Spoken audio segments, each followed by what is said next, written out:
મને આવું છે જો આ 11 નંબર તારા કેનો, પછી 9 નંબર આયનો, 18 નંબર આવનો, 1 નંબર એનો, 14 નંબર એનો તારું નામ.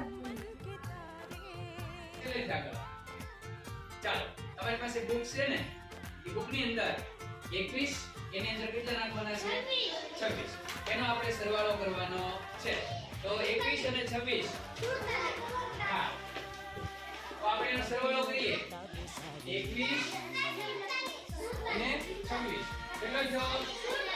47. 47 થયો ને? ચાલો હવે આ બે નો કરો. આ બે 22